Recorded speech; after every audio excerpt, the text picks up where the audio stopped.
Our top story this hour, the Great March of Return continues in the Gaza Strip. One Palestinian was killed and another 159 were wounded today alone as demonstrators rally at the fence that separates Gaza from Israel and the outside world. 4 are said to be in critical condition. This means in total at least 181 Palestinians have been killed and over 17,000 wounded since the protests began on March 30th. Israeli snipers have targeted women, children, journalists, and medical workers throughout the demonstrations. Before today, the Israeli army had already killed at least 29 children during the Great March of Return. Protesters are demanding a recognition of their UN-mandated right of return to their land and what's today considered Israel. UN Resolution 194, adopted in 1948, guarantees Palestinians the right to return to their land or compensation for lost land.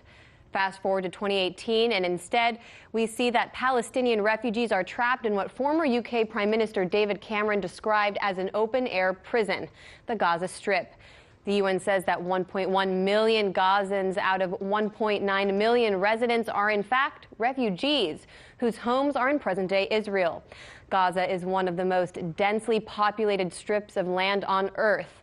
Since 2006, Israel and Egypt have kept Gaza under blockade, preventing basic goods and people from entering or leaving the Strip. Palestinians vowed this week to continue their struggle despite the ongoing massacre. We are revolting today and every day, and we still continue, despite our wounds and pain. And despite our injuries, we will get our rights, even off their nose. We are the people who nobody can make conspiracies against. What has been taken by force can be returned by force. We're joined now by reporter Hind Hodari, who has been covering protests there from the very beginning. Hind, tell us first why Palestinians in Gaza keep marching on the fence, knowing they risk being gunned down for simply walking.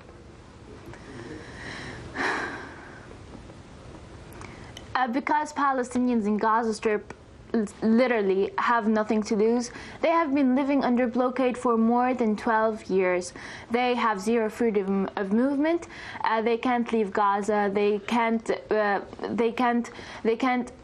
We're literally living in an open air jail for more than 12 years. Only 4 hours of electricity daily, no salaries.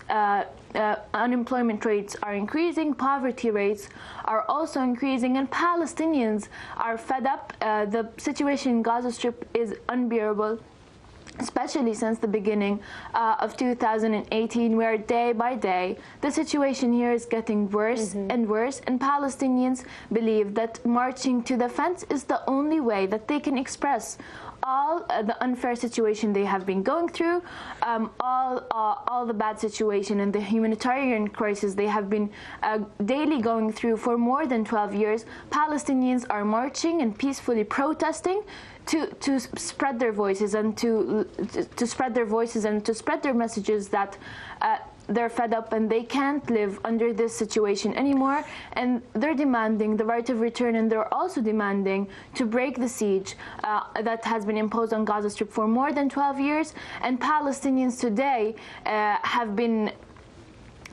thousands of Palestinians have been there on the fence, and it was just like the 14th of May, right, where at least 60 Palestinians were killed. So it's very obvious that the Palestinians are very, very angry. And I was in Gaza earlier this year to see the situation you just described with my own eyes, and it is indeed dire, especially when it comes to just getting basic medical care. Tell viewers what difficulties hospitals are experiencing right now in trying to treat the wounded.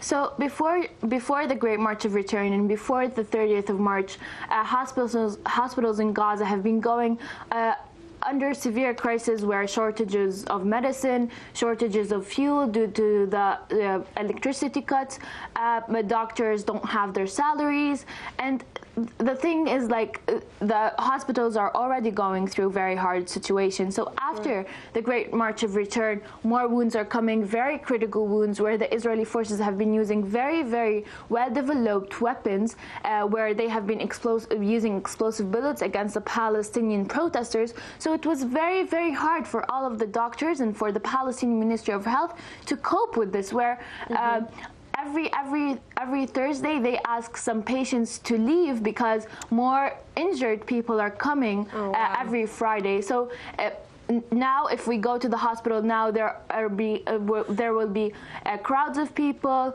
no beds, it's going to be crowded, no medicine.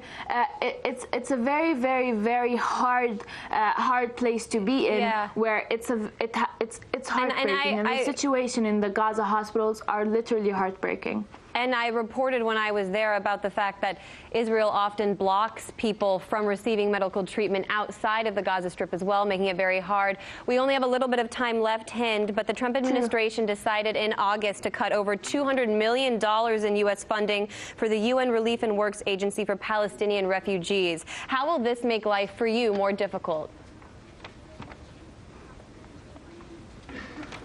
Can you imagine 1.3 out of 2 million Palestinians living under 12 years of blockade are refugees? 80% only rely on UNRWA and on food and financial aid from UNRWA. UNRWA provides essential needs and basic services for Palestinian refugees, education, health services, and a lot of other services.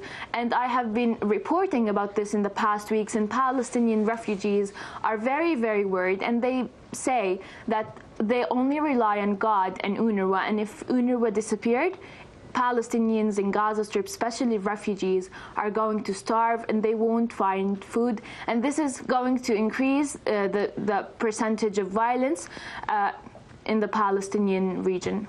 We have to leave it there for now. Hind Hodari, reporter in Gaza Strip. Stay safe and take care.